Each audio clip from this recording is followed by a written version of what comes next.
Hello student, welcome to eco Vishwam sir, जहाँ पढ़ते हैं आप इकोनॉमिक्स बहुत ही अलग अंदाज में। तो कैसे हैं आप सब? मैं आशा करता हूँ आप सब अच्छे होंगे, पढ़ तो रहे होंगे।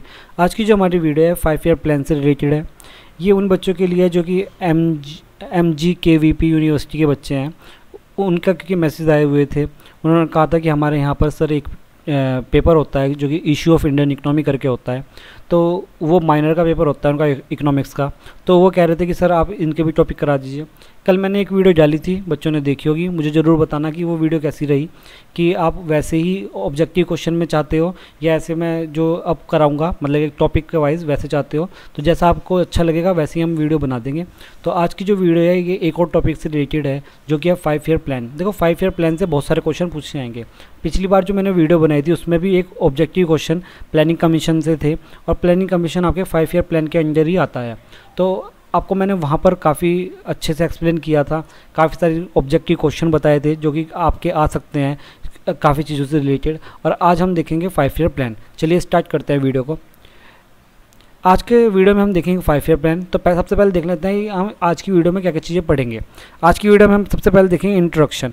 5 ईयर प्लान का इंट्रोडक्शन देखेंगे कि 5 ईयर प्लान क्या है, उसकी अदर इन्फॉर्मेशन देखेंगे। 5 ईयर प्लान से रिलेटेड जो भी अदर इन्फॉर्मेशन है, काफ़ी सारी मैंने कल आपको बताई भी थी। और फिर हम ऑल 5 ईयर प्लान देखेंगे आगे। चलिए स्टार्ट करते हैं।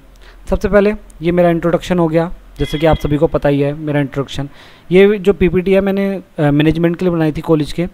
तो उसके बाद फिर मैंने सोचा ये वीडियो जो PPT है वो आपके काम आ जाएगी। यहाँ पे आपको एक्सप्लेन उसी से कर दूंगा। देखिए 5 ईयर प्लान क्या है। 5 ईयर प्लान एक मेथड है। क्या है? एक मेथड है प्लानिंग करने का। किस चीज़ के लिए प्लानिंग करने का? इकोनॉमिकल ग्रोथ एंड डेवलपमेंट के लिए। इकोनॉमिक ग्रोथ हो और डेवलपमेंट के लिए प्लानिंग करने का एक मेथड है जो कि एक लिमिटेड टाइम में होता है। और ये लिमिटेड पीरियड कितने होता है? 5 ईयर का होता है। किसका होता है? 5 ईयर का। ठीक है। तो जो 5 ईयर प्लान है वो आपके एक मेथड है जिसमें प्लानिंग करेंगे हम 5 ईयर के लिए। किसके लिए? ग्रोथ और डेवलपमेंट के लिए अपने। तो ये कौन संभालता है? इंडियन प्लानिंग कमीशन संभालता है, जिसको अब हम किस नाम से आते हैं? नीति आयोग के नाम से। अगर आपने मेरी वीडियो लिया पुराने वाली तो उसमें मैंने नीति आयोग समझाया था सारा और प्लानिंग कमीशन भी समझाया था। ठीक है। ये कौन सा इंस्टीट्यूट है? गवर्नमेंट ऑफ इंडिया के अंडर आता है। और ये क्या करता है? ये 5 ईयर प्लान करता है। देखो 5 ईयर प्लान कौन कर रहा था? प्लानिंग कमीशन कर रही थी। नीति आयोग में अब 3 ईयर एक्शन प्लान चलता है। ठीक है। तो 5 ईयर प्लान किससे रिलेटेड है? प्लानिंग कमीशन से रिलेटेड है। चलिए आगे चलते हैं। तो ये आपका छोटा सा इंट्रोडक्शन हो गया 5 ईयर प्लान किसके अंडर आता है इन चीज़ों के ऊपर। उसके बाद हम देखते हैं 5 ईयर प्लान की इंफॉर्मेशन। 5 ईयर प्लान को इस्टेब्लिश कब किया गया? 15 मार्च 1950। और यही आपका प्लानिंग कमीशन का इस्टेब्लिशन है। ठीक है। प्लानिंग कमीशन भी इसी टाइम इस्टेब्लिश किया गया था। और यही आपका क्या है? ये आपके 5 ईयर प्लान जब स्टार्ट हुए, यहाँ से स्टार्ट हुए थे, मतलब कि ये आपका इस्टेब्लिश था। ठीक है। उसके बाद देखते हैं हम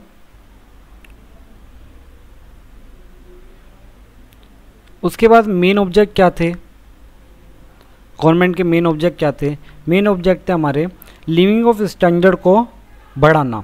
rise the living of standard. देखो ये जो PDF है आपकी इंग्लिश में है, बट मैं हिंदी में समझाता जा रहा हूँ, तो हिंदी वालों को कोई प्रॉब्लम होनी नहीं चाहिए।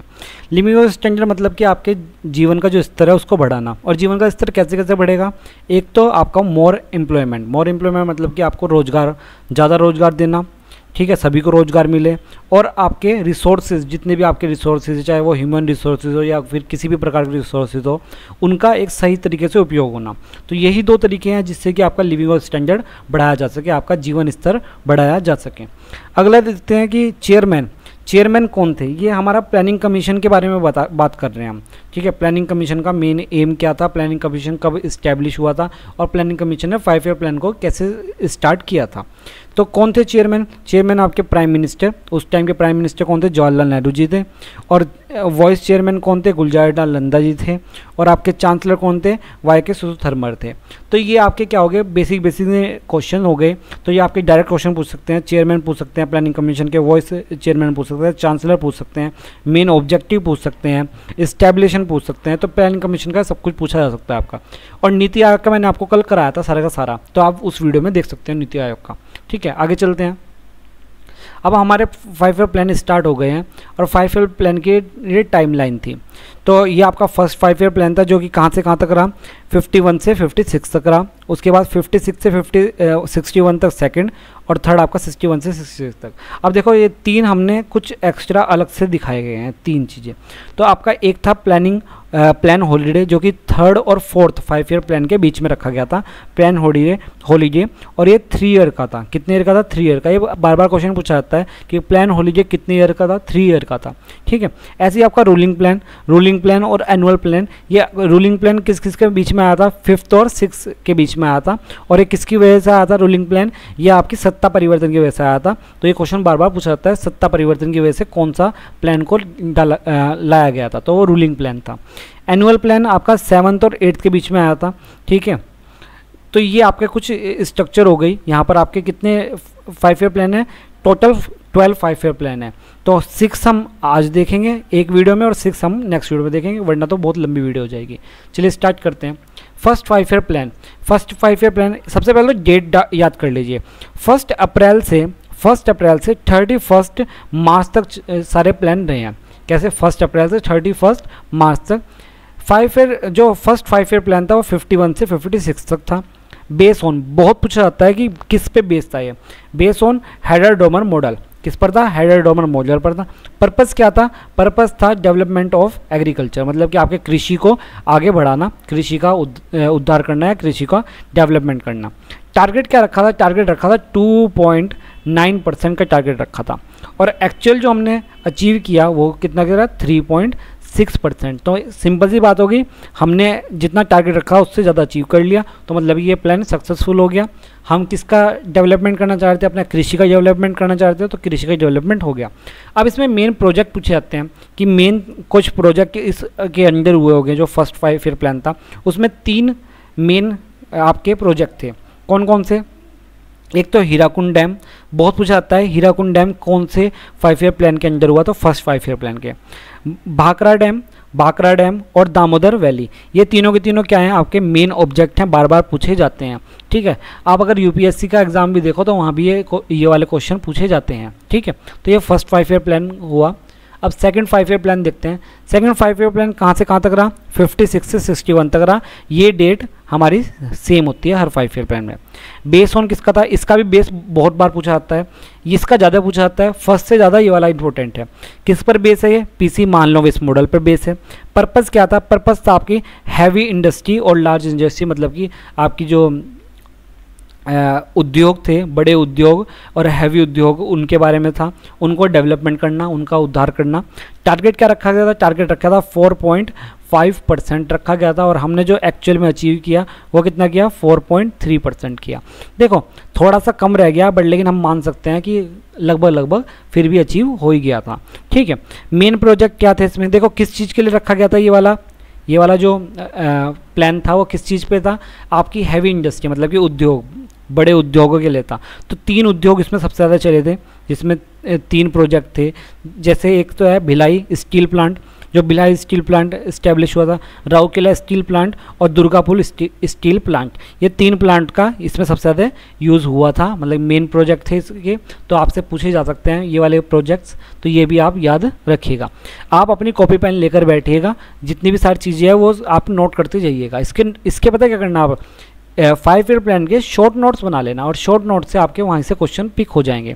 मेरे पास एक वो भी रखा है पेपर, पिछले साल का आपकी यूनिवर्सिटी का पेपर भी रखा है, वो भी मैं सोल्व करके डाल दूंगा, जिससे कि आपको पता चल जाएगा पेपर आपके यहाँ कैसा आ रहा है, और उसका आपको सोल्यूशन भी मिल जाएगा, आंसर की भी मिल जाएगी, ठीक है। अब लेते हैं हम third 5 year plan. Third 5 year plan 61 से 66 तक रहा। डेट वही रहती है, आपको पता ही है। इसका जो बेस ऑन है, मतलब कि किस पर बेस था, ये बहुत कम पूछा जाता है, लेकिन फिर भी अगर पूछा जाए कभी तो जॉन सैंडी और सकोमे चक्रवर्ती के मॉडल पर था ये, ठीक है।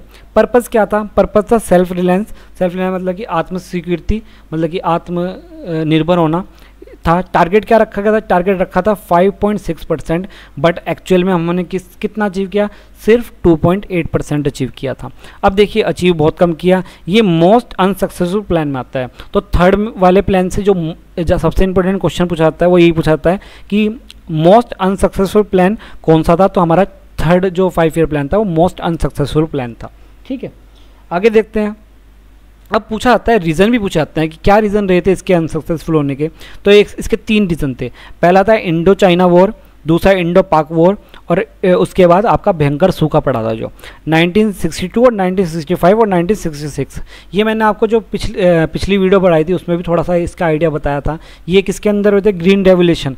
ग्रीन रेवोल्यूशन के अंडर में यही चीज़ हुई थी, ग्रीन रेवोल्यूशन में, और वो मैंने आपको सारी चीज़ें पढ़ाई थी ग्रीन रेवोल्यूशन से रिलेटेड। उसके बाद क्या हुआ? उसके बाद जब ये बहुत ज़्यादा अनसक्सेसफुल हुआ तो फिर गवर्नमेंट ने क्या सोचा? गवर्नमेंट ने प्लान हॉलीडे लेने का सोचा, और गवर्नमेंट ने 3 साल का क्या लिया? प्लान हॉलीडे लिया। इन्हीं सभी फेलियर की वजह से जो हमारा फेलियर हुआ, जो कि हमारे ये इंडो पाक वॉर था, और ये वॉर की वजह से जो हमारा थर्ड प्लान बहुत ज़्यादा बेकार हो गया था, उसी के लिए हमने 3 साल का 66 से 67, 67 से 68 और 68 से 69 3 एनुअल प्लान चलाए गए इसी बीच। और 3 एनुअल प्लान में आपको क्या चीज़ फ़ायदा मिला? आपको सीड्स का फ़ायदा मिला। जो गेहूं के सीड थे, मैंने जो आपको पढ़ाया था गेहूं के बीज वाला, जो कि ग्रीन रेवोल्यूशन के अंदर आता था, और मैंने आपको याद हो तो नाम बताए थे, लाभा, रोज़ा 64 और सोनारा 64। ये सारे क्या थे? सीड थे, आपके सारे बीज थे। और किन किन को फ़ायदा हुआ था? आपका हरियाणा, पंजाब और वेस्ट यूपी को इसका मोस्ट बेनिफिट मिला था। किसके लिए था? गेहूं के लिए था। आपको मैंने पुरानी वीडियो में पढ़ाया है, गेहूं के लिए था ये, ठीक है। तो ये आपका प्लान हॉलीडे रहा था। प्लान हॉलीडे का डेट याद रखना और कितने साल का रहा था वो भी याद रखना, ठीक है। मोस्ट इंपोर्टेंट क्वेश्चन बन जाता है ये दोनों के दोनों। उसके बाद आगे देखते हैं, हमारे पास आ गया 4th 5 year plan.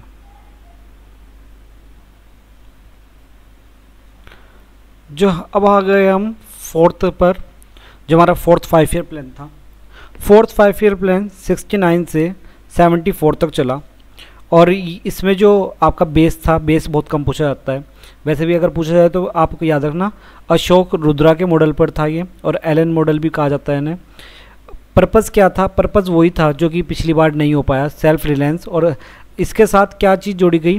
Progressive achievement, मतलब कि हम प्रोग्रेस के साथ अचीव करेंगे, ग्रोथ को और स्टेबिलिटी के साथ ये सारे अचीव करेंगे। टारगेट क्या रखा गया था? टारगेट रखा गया था 5.7% का, और हमने जो एक्चुअल अचीव किया वो कितना किया? 3.3% का। अब देखिए ये भी कैसा रहा? ये भी अनसक्सेसफुल प्लान्स में से ही रहा, पर लेकिन मोस्ट अनसक्सेसफुल प्लान नहीं था, अनसक्सेसफुल रहा है। और इसमें मेन चीज़ जो पूछी जाने वाली वो क्या है कि 1969 में कितने 14 मेजर इंडियन बैंक, 14 बैंकों का क्या किया गया? नेशनलाइजेशन किया गया, मतलब कि राष्ट्रीयकरण किया गया। तो ये पूछा जा सकता है कि 14 बैंक का जो राष्ट्रीयकरण हुआ था, मतलब नेशनलाइजेशन हुआ था, वो कौन से 5 ईयर प्लान के अंडर हुआ था? कौन से के हुआ था? 4th ईयर के। और रीज़न क्या रहा इसका अनसक्सेसफुल होने का? 2 चीज़ें रही। एक तो आपका 1971 का इंडो पाक वॉर, और आपका एक चिपको आंदोलन। आपको चिपको आंदोलन याद ही होगा, जिसमें सभी लोग पेड़ से चिपक गए थे जंगलों को बचाने के लिए, ठीक है। तो वो वाला, तो ये 2 इसके क्या थे? रीज़न रहे। अब हम आ गए हैं 5th 5 ईयर प्लान पर। 5th 5 ईयर प्लान 1974 से 1978 तक चला। बेस किस पर था? इसका बेस पूछा जाता है, इसे याद रखना। डीपी धर के मॉडल पर था। पर्पज़ क्या था? पर्पज़ वही सेल्फ रिलायंस, और उसके साथ एक और चीज़ जोड़ गई आपकी पॉवर्टी, मतलब कि गरीबी को दूर करना, ठीक है। उसके टारगेट क्या रखा गया? टारगेट रखा गया था 4.4%, और जो हमने एक्चुअल अचीव किया वो 4.8% था, मतलब कि ये सक्सेसफुल तो हो गया प्लान, ठीक है। 1975 में एक नारा दिया गया था, जो क्या था? गरीबी हटाओ का नारा दिया गया था, और उसको एक नाम से जाना जाता था 20 पॉइंट प्रोग्राम। क्या बोलते थे? 20 पॉइंट प्रोग्राम। 1977 में 3rd इंडस्ट्रियल पॉलिसी, आपको याद भी होगा 1948 में फर्स्ट इंडस्ट्रियल पॉलिसी रखी गई थी, फर्स्ट इंडस्ट्रियल, और थर्ड वाली 1977 में। ये सबसे स्मॉलेस्ट प्लान था। तो इस प्लान में एक क्वेश्चन जरूर पूछा जाता है कि सबसे स्मॉलेस्ट जो प्लान रहा वो कौन सा रहा? 5th रहा। कौन सा रहा? 5th वाला रहा। रीज़न क्या था? सत्ता परिवर्तन। सबसे सत्ता परिवर्तन हुआ था। सत्ता परिवर्तन मतलब कि बीच में ही सत्ता चेंज हो गई थी, और आपकी जो पहले क्या थी? पहले थी आपकी कांग्रेस पार्टी, और उसके बाद आपकी जनता पार्टी आ गई थी। तो इसी के बीच में इसके बाद 2 साल का क्या रखा गया? आपका रूलिंग प्लान रखा गया 2 साल का, जो कि 1978 से 1980 तक चला। जनता पार्टी की गवर्नमेंट आ गई थी, और जनता पार्टी गवर्नमेंट आगे जैसे ही आई उन्होंने रिजेक्ट कर दिया किसको?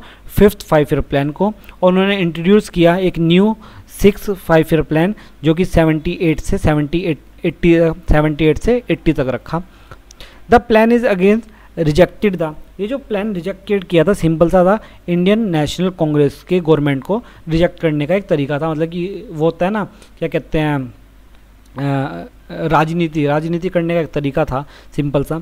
तो इसको क्या कर दिया गया, इसको रिजेक्ट करके फिर उसके बाद 1980 के बाद एक 6 5 ईयर प्लान को लाया गया। 6 5 ईयर प्लान कहाँ से चला, 1980 से 1985 तक चला। ठीक है, बेस किस पर था, इसका बेस भी पूछा जाता है, 4th और 5th मॉडल पर था। मतलब कि जो 4th 5 ईयर प्लान था और 5th 5 ईयर प्लान था, दोनों के जो मॉडल थे दोनों को मिक्स कर एक साथ दिया गया। पर्पस क्या रखा गया था, पर्पस फिर से वही, क्योंकि ये अचीव ही नहीं हो रहा था, सेल्फ रिलायंस ढंग से अचीव ही नहीं हो पा रहा था, तो फिर से क्या लिए गए, सेल्फ रिलायंस और आपकी पॉवर्टी, मतलब कि आपका फिर से वही गरीबी को हटाने का। टारगेट क्या रखा गया, टारगेट रखा गया 5.2% और जो हमने एक्चुअल अचीव किया वो करा 6%। तो मतलब कि बहुत अच्छा, एक बहुत ही सक्सेसफुल प्लान माना जा सकता है इसको, जो अच्छे से सक्सेसफुल हुआ। और क्या क्या चीज़ें इसमें पूछी जा सकती है, 6 वाले में 6 इंपॉर्टेंट है।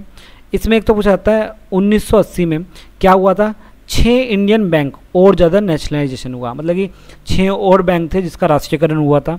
और ये 12 जुलाई 1982 में इस्टेब्लिशन ऑफ नाबार्ड। नाबार्ड मैंने आपको पुरानी वीडियो में, जो इससे पहले वीडियो डाली थी, उसमें समझाया था। आपका एग्रीकल्चर बैंक है नाबार्ड। ठीक है, तो नाबार्ड का इस्टेब्लिशन हुआ था 12 जुलाई 1982 में। और आपका एग्रीकल्चर प्राइस कॉस्ट कमीशन भी 1985 में, और 1985 में आपकी क्रॉप पॉलिसी भी लाई गई थी। तो ये 6 जो आपका 6 5 ईयर प्लान था उसके मेन इंपॉर्टेंट चीज़ें थी। अब ये हमने 6 तक देखा है, आज हम 6 तक ही रहने देंगे, बट मैं आपको मेन चीज़ें दोबारा से बता रहा हूँ, जो आपको मेन चीज़ें हेडलाइन, आप इसे हेडलाइटर से हेड कर लेना जिससे कि आपको पता हो। पहला जो फर्स्ट ईयर 5 ईयर प्लान था उसका डेट आप याद रखना, उसका बेस याद रखना कौन से बेस पर है, उसका पर्पस, जो पहले 2 5 ईयर प्लान है ना, फर्स्ट और सेकंड, ये आपको पूरा याद रखना है, मोस्ट इंपोर्टेंट है, दोनों ही पूरे याद रखने हैं। ठीक है, थर्ड वाले में एक तो याद रखना है ये मोस्ट अनसक्सेसफुल था। टारगेट इसका एक बार देख सकते हो कि टारगेट से बहुत ऊपर नीचे था। ठीक है, पर्पस देख सकते हो, बेस बहुत कम आता है, बेस नहीं आता। रीज़न पूछे जाते हैं, रीज़न इसके पूछे जाते हैं। नेक्स्ट में देखते हैं, प्लान हॉलीडे में किसका कितने साल का था वो पूछा जाता है, किस वजह से था, आपके जो फेलियर हुआ था उसके बीच में। और इसमें मेन जो फ़ायदा मिला था वो किसको मिला था, पंजाब हरियाणा, और क्या चीज़, वीट की सीड, मतलब गेहूं के बीज के लिए इसमें फ़ायदा हुआ था। 4th में क्या पूछा जाता है, बेस तो कम पूछा जाता है, लेकिन आपका क्या पूछा जाएगा, पर्पस पूछा जाएगा। और क्या पूछा जाएगा, ये भी एक अनसक्सेसफुल था। और ये मेन चीज़ कि 14 उसमें क्या थे, 14 मेजर इंडियन बैंक को क्या किया गया था, नेशनलाइज किया गया था। और चिपको आंदोलन का भी पूछता है, चिपको आंदोलन कौन से 5 ईयर प्लान के अंडर हुआ था वो भी याद रखना। ठीक है, उसके बाद 5th वाले में आपका बेस पूछा जाता है, इसका बेस पूछा जाता है, और इसका क्या क्या पूछा जाता है, ये दोनों चीज़ें, और थर्ड इंडस्ट्री जरूर पूछी जाती है। और ये भी पूछा जाता है कि एक सबसे स्मॉलेस्ट था, तो 5th वाला आपका हिस्ट्री मोस्ट इंपोर्टेंट हो जाएगा। किस वजह से हुआ था, रीज़न भी सत्ता परिवर्तन हुआ था। बीच वाला रूलिंग प्लान कितने ईयर के लिए चला गया था, ये भी पूछा जा सकता है। और आपका 6 में क्या क्या पूछा जाएगा, 6 आपका इंपॉर्टेंट है, इसका बेस भी पूछा जाता है, पर्पस भी पूछा जाता है, और आपका 1980 वाला नाबार्ड से रिलेटेड ऐसे क्वेश्चन आपसे पूछे जा सकते हैं। तो ये जितने भी अच्छे क्वेश्चन थे या अच्छे ऑब्जेक्टिव क्वेश्चन बन सकते थे, मैंने आपको वो हाईलाइट करके भी समझा दिए और एक एक करके भी समझाया। तो आप इसको अच्छे से पढ़ लेना। अब हम नेक्स्ट वीडियो में मिलेंगे जिसमें हम आगे वाले 7 से लेकर 12 तक आपके 5 ईयर प्लान देखेंगे। मुझको बता देना कि आपको क्या वीडियो में कैसा लगा, वो बता देना कि आपको जो मैंने पिछली ऑब्जेक्टिव वाली वीडियो ली थी वो ज़्यादा अच्छी लगी या ये लिए इसमें ज़्यादा अच्छा लगा। वैसे दोनों में ही आपको हेल्प तो मिलेगी, उसमें भी मिलेगी और इसमें मिलेगी, दोनों में आपको प्रॉपर हेल्प मिलेगी। आपके यहाँ से भी क्वेश्चन पिक हो सकते हैं और वहाँ से भी क्वेश्चन पिक हो सकते हैं। और मेरे पास जो पेपर रखा है उसका भी मैं सोल्यूशन डाल दूँ, आपको पता चल जाएगा पेपर कैसा आ रहा है और किस तरह से उसमें आंसर आप पिक करोगे। ठीक है, अब मिलते हैं हम नेक्स्ट वीडियो में। धन्यवाद, हमसे पढ़ते रहिए और ऐसे ही हमसे जुड़े रहिए।